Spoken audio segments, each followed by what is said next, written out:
परमात्मा की कृपा आप लोगों पर यूं ही बनी रहे और आप सभी आनंद में रहे, आप सभी का कल्याण हो। एक बात कहना चाहूँगी जितने लोग भी मुझे सुन रहे हैं, और वो ये है कि एक्चुअली बहुत सी चीज़ें हैं संसार में, चाहे वो हमें समझ में आए चाहे वो हमें समझ में ना आए, उससे उसके अस्तित्व को कोई खतरा नहीं है। आप समझ सकते हो ये बातें। आप या मैं माने या न माने, मैं तो मानती हूँ कि परमात्मा हम लोगों के समक्ष आने ही वाले हैं। हो सकता है आ भी चुके हों, हमको उसका पता ना हो, क्योंकि परमात्मा को देखने वाली जो नज़रें होती हैं वो हमारे पास नहीं है, वो दृष्टि हमारे पास नहीं है। परमात्मा को समझने के लिए जिस ज्ञान की आवश्यकता है वो ज्ञान हमारे पास नहीं है। ठीक है, तो हम समझ जाए परमात्मा को, इतने गुणी हम नहीं हैं। मैं अपने आप को सिर्फ एक चिड़िया से ज़्यादा कुछ नहीं समझती। चिड़िया क्या, चींटी भी समझ सकती हूँ, मगर मैं अपने आप को इस समय बहुत प्राउड फील कर रही हूँ कि मैं एक चिड़िया हूँ। और ये चिड़िया जो है, इस भयंकर भीषण जंगल में आग लगी है और उससे अपने चोंच में पानी ले जाके डाल रही है। उस चोंच में जो पानी जा रहा है, उससे जंगल की भीषण आग को तो कोई फर्क ही नहीं पड़ने वाला है, सच कहूँ तो। मगर उस चिड़िया को तसल्ली है कि उसने कौवे की तरह बैठ करके तमाशा नहीं देखा, उसने अपनी चोंच में पानी भरा, उसकी जितनी औकात थी, और उसने ले जाके जंगल की आग पर वो पानी डाला, बुझाने का प्रयास किया। इसलिए भगवान के किसी कार्य में मैं योगदान करना चाहती हूँ। आज जो भी श्री सद्गुरुदेव भगवान जी से जुड़े लोग हैं, ये बात उनके लिए नहीं है, ये बात अन्य लोगों के लिए है। क्योंकि हमारे श्री सद्गुरुदेव भगवान जी ने एक ऐसा इतिहास रच दिया, जैसे न जाने कितने सैकड़ों सालों से जो चलता आ रहा है श्री गुरु नानक साहिब जी का, आज गुरु ग्रंथ साहिब जी की पूजा होती है, ऐसे ही हमारे श्री सद्गुरुदेव भगवान जी की जो वाणी है उसकी पूजा होगी आगे। उसको जो लोग समझ जाएंगे वो परमात्मा का सा सम्मान देंगे, है ना। तो मैं उन अनगिनत असंख्य लोगों तक अपनी बात से पहुंचाना चाहती हूँ। ये बात उन लोगों के लिए नहीं है जो गुरु जी से जुड़े हैं, ये बात सिर्फ उन लोगों के लिए है जो लोग अभी जुड़े नहीं हैं, जिनको पता ही नहीं है परमात्मा के संबंध में। इसलिए मुझ पर आक्षेप करना, मेरी बातों से चिढ़ना, मेरी बातों पे कटाक्ष करना, ये आप ना करें। ये आप सिर्फ इतना सोचें कि ये आगे दर्ज हो रहा है इतिहास में। मैं तो अपना नाम दर्ज कराना चाहती हूँ, सच कहूँ आपसे तो, इसलिए मैं ये वीडियोस बनाती हूँ और आप तक बात ये फैलाती हूँ। ये सारी ये परमात्मा की कृपा से हो पाता है, ये भी आप समझ लेना। क्योंकि हम अगर कर्ता बनेंगे, हम अगर कर्ता बन रहे हैं, तो ये हमारा दृष्टि दोष है, हमारा ज्ञान दोष भी है। तो ऐसा हम नहीं करना चाहते, क्योंकि परमात्मा ने भी कहीं न कहीं मुझे चिड़िया बना के जो मेरा अस्तित्व दिया है, उस अस्तित्व में यही काम किया जा सकता है। ठीक है, तो उम्मीद है आप सब लोग को बात मेरी समझ में आएगी। अब आगे हम बात करते हैं नाड़ी दोष की। एक बात हमेशा याद रखना कि सदगुरु की ये धरती है, भारतवर्ष हमारे गुरुओं की धरती है। चाहे वो महर्षि वेद व्यास हों, चाहे वो महर्षि वाल्मीकि जी हों, श्री परशुराम जी हों, असंख्य ऋषि मुनियों की धरती है ये। आज न जाने लोग क्या क्या बातें करके बैठेंगे, मुझे उसका कुछ भी पता नहीं है। मुझे सिर्फ इतना पता है कि हम में क्रांति लाने का वक्त है ये। हमारे गुरुओं ने जो समर्पण किया, हमारे गुरुओं ने जो बलिदान किया, हमारे गुरुओं ने जो ज्ञान अर्जित किया, वो लुप्त होता जा रहा है और हमको उसको विलुप्त नहीं होने देना है। हमको उसको कस के पकड़े रखना है। हमारा ये जो भारतवर्ष है, जिस चीज़ के लिए अग्रगणीय माना जाता है, अग्रणीय माना जाता है जिस चीज़ के लिए, वो सनातन धर्म को हमें कस कर पकड़ना है और सनातन धर्म के आधार से चलना है। ठीक है,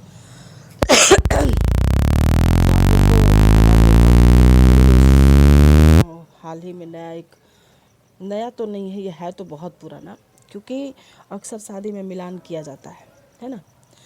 तो आजकल तो पंडितों का ऐसा है कि पंडित जो है कुछ भी मिला के दे देते हैं। 28 गुण से बन रहा है, 23 गुण से बन रहा है, 24 गुण से बन रहा है, और हम में आप जैसे और हम जैसे मूर्ख ऐसे हैं कि उनकी बात पे हम यकीन भी कर लेते हैं।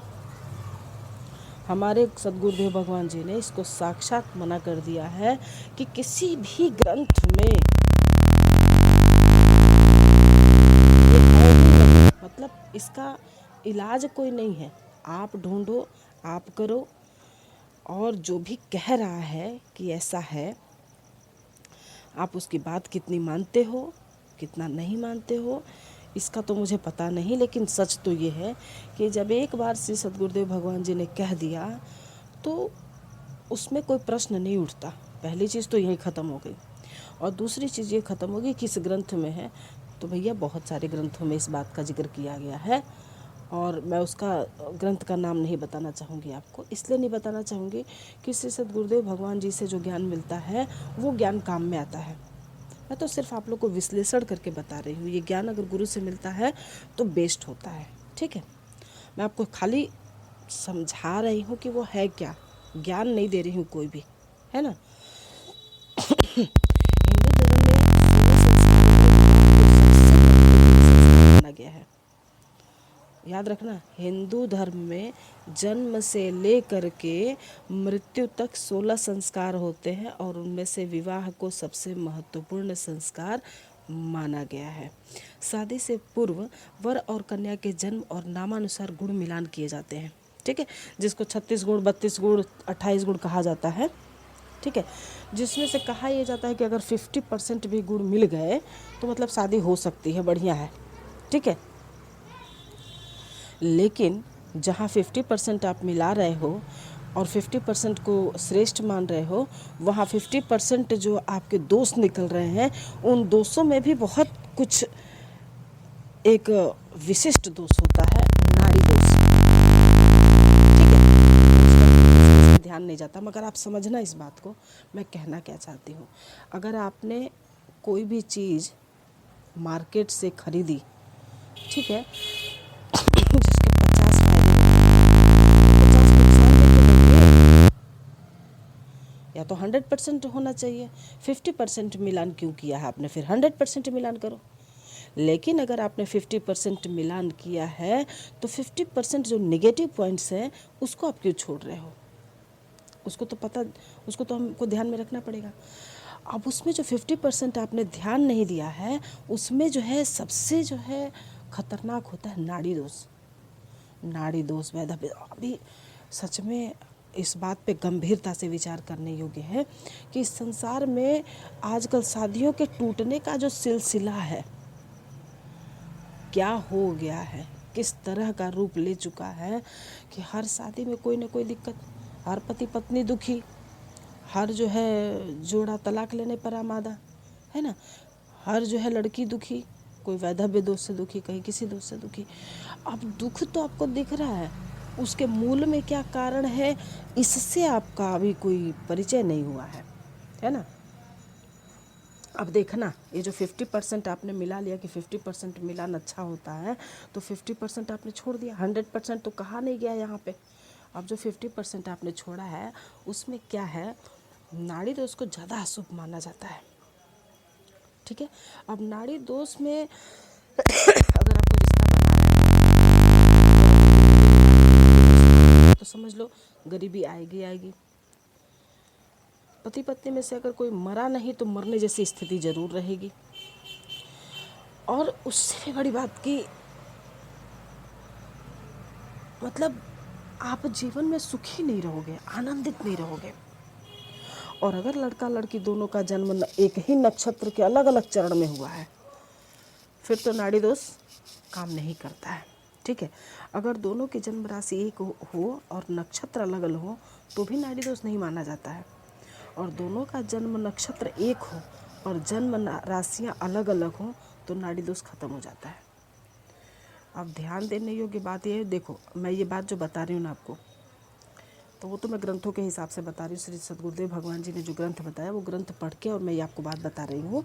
लेकिन ध्यान देने योग्य इसमें क्या बात है कि हम और आप इस बात को नहीं समझ सकते जब तक हम उस ग्रंथ को पढ़ेंगे नहीं, ध्यान से समझेंगे नहीं, थोड़ा बहुत ज्योतिष शास्त्र का ज्ञान नहीं होगा, तब तक वो बात हमारी समझ में नहीं आएगी। मगर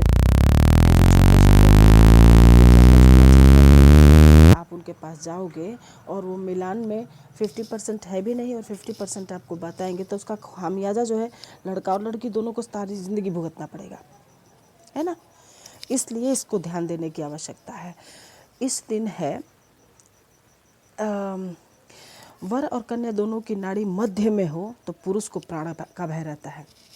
देखना, जो नाड़ी का मिलान करते हैं वो मैं बाद में बताऊंगी कैसे करते हैं। अभी फ़िलहाल समझ लो कि अगर नाड़ी मध्य हो, अगर लड़का और लड़की दोनों की नाड़ी जो है मध्य है, तो पुरुष को भय ज़्यादा रहता है मरने का। इसमें दूल्हा मर जाएगा, लड़का मर जाएगा। इस स्थिति में पुरुष को महामृत्युंजय जाप कराना अति आवश्यक होता है। आप लेकिन महामृत्युंजय जाप कराओगे तो प्राणों का भय थोड़ी ना ख़त्म हो जाएगा, प्राण तो जाने ही जाने हैं। बस यही है कि थोड़ा आराम से जाएगा, है ना।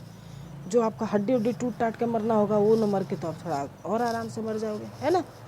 मगर मरोगे तो सही, इसमें तो आप कह ही नहीं सकते हो कि नहीं मरेंगे हम। अब देखो, बहुत सी चीज़ें ऐसे लिखी श्री सद्गुरुदेव भगवान जी ने अपनी वाणी से कह दिया है और शिव जी ने उसको प्रतिपादित किया है ग्रंथों में कि मतलब इसका कोई सॉल्यूशन है ही नहीं। समझना आप इस बात को कि इसका कोई सॉल्यूशन नहीं है, तो कोई बताएगा कैसे। जब ग्रंथों में ही इसका सॉल्यूशन नहीं दिया गया है तो आप किसको अपना सॉल्यूशन मानोगे? किसी पंडित की बात को?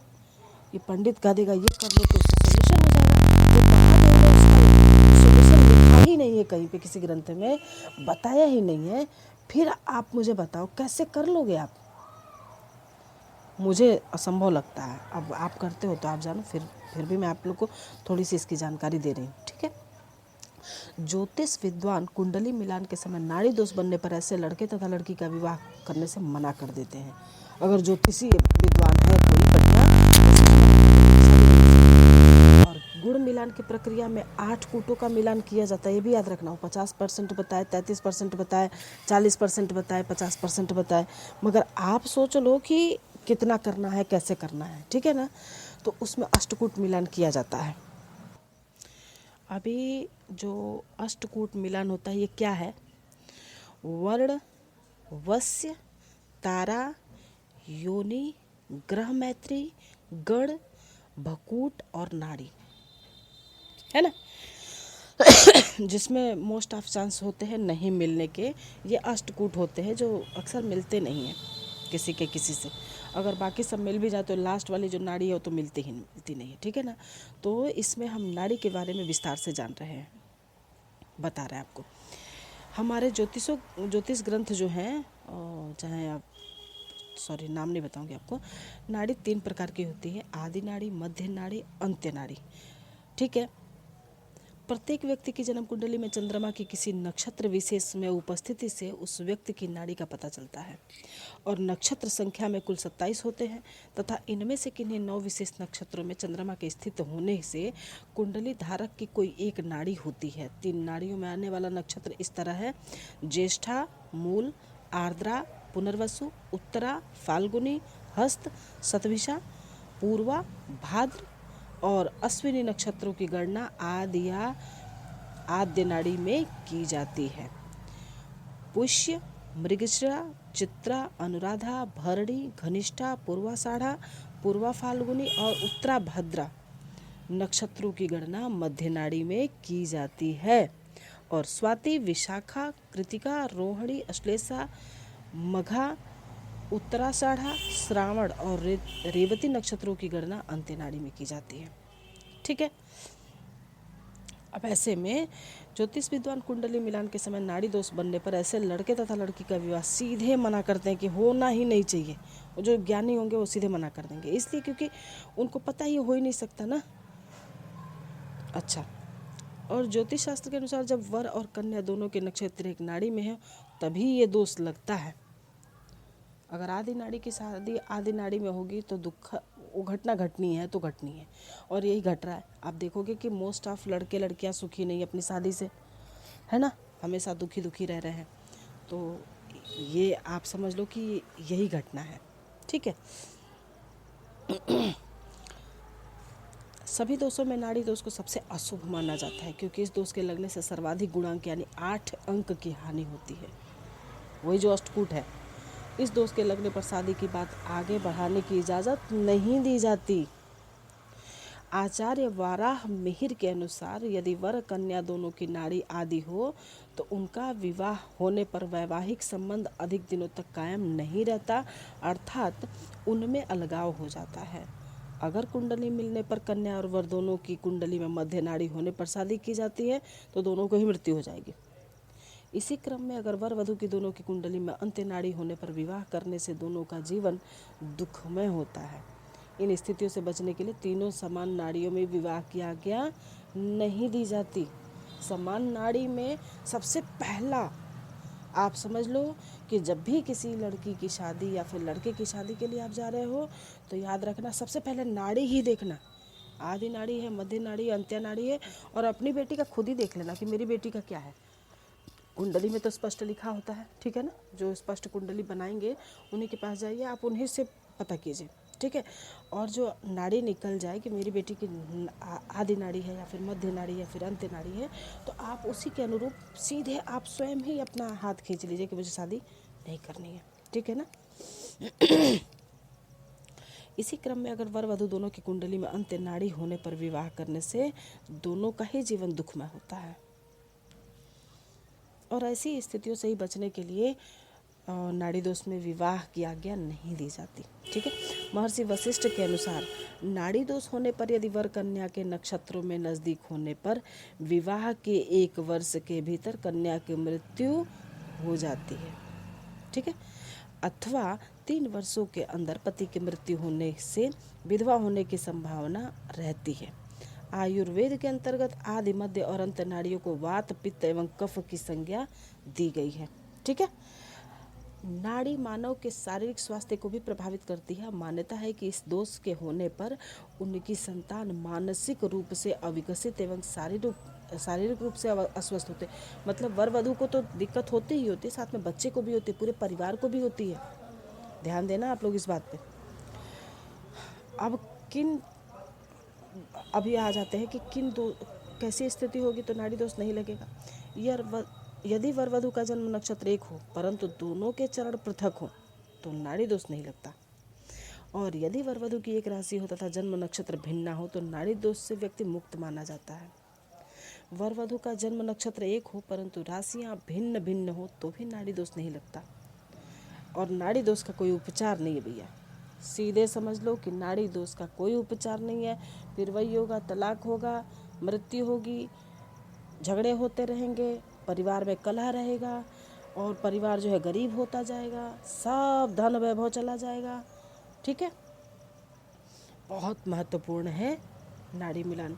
आप सभी ज्योतिष मतलब जो ग्रंथों में लिखा हुआ है वो क्या लिखा है कि कुंडली मिलान के लिए प्रयोग की जाने वाली गुण मिलान की प्रक्रिया में बनने वाले दोषों में से नाड़ी दोष को सबसे अधिक अशुभ माना जाता है, और वैदिक ज्योतिषी यह मानते हैं कि कुंडली मिलान में नाड़ी दोष के बनने से बहुत निर्धनता होना, संतान न होना, वर वधू दोनों में से एक की मृत्यु हो जाना जैसी भारी मुसीबतें आती हैं।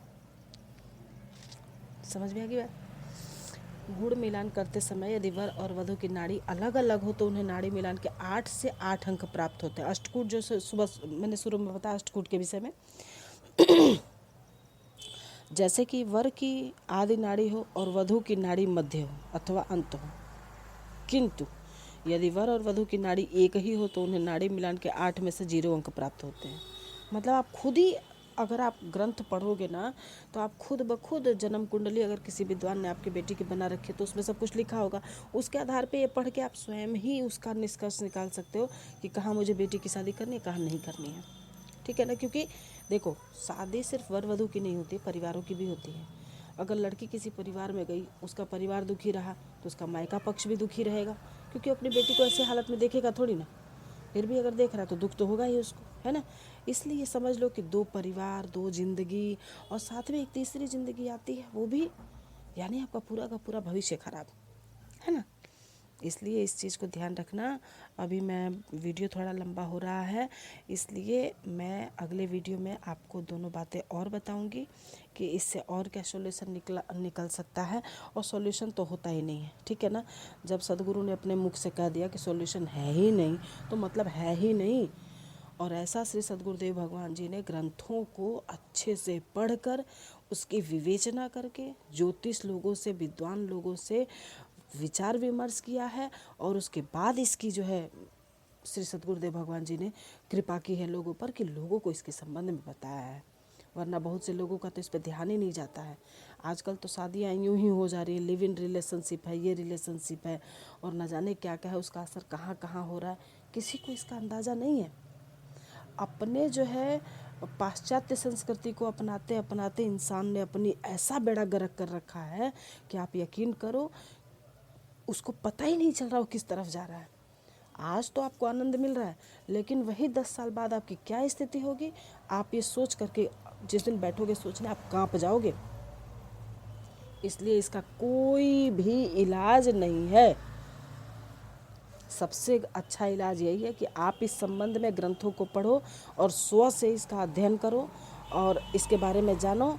नहीं तो अगर आपकी इतनी कैपेसिटी नहीं है तो किसी विद्वान इंसान से मिलो, विद्वान से मिलो, उससे पूछो और उसके बाद किसी निष्कर्ष पे पहुंचो, ठीक है। इसलिए अब वीडियो काफ़ी लंबी हो गई आज, ठीक है।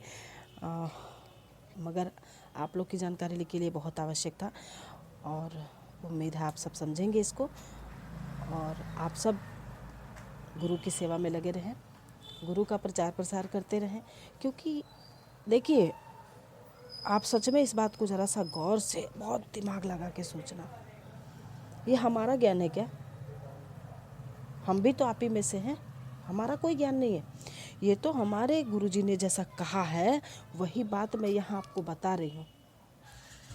कारण पता नहीं कितने लोग सुनते हैं, पता नहीं कितने लोग नहीं सुनते हैं, पता नहीं कितने लोगों को समझ में आती है, पता नहीं कितने लोगों को समझ में नहीं आती है। तो एक छोटा सा प्रयास है, मैंने शुरू में ही कह दिया, एक चिड़िया हूँ मैं, है ना। तो उस बात को समझना आप, और अपने आप को उसी दिशा में रख के सोचना कि हमारे गुरु ने क्या बलिदान करके हमें ये इस ज्ञान से अवगत कराया है। उस ज्ञान का, उस बलिदान का हमें मान रखना है। इसलिए आगे का भविष्य सुधारने के लिए हमें अपने सनातन धर्म की प्रतिष्ठा को कायम रखने के लिए अपने संस्कारों को, अपने परंपराओं को ध्यान रख करके अगर हम कोई भी कार्य करेंगे तो हमारे आने वाला भविष्य, अगर हम लाभ ले न ले, हमारी आगे आने वाली पीढ़ी ज़रूर लाभ लेगी, ज़रूर एक सतयुग का निर्माण होगा। इसलिए आप सभी इस पर ध्यान दें, ठीक है। आगे हर हर महादेव, नमो नारायण जी।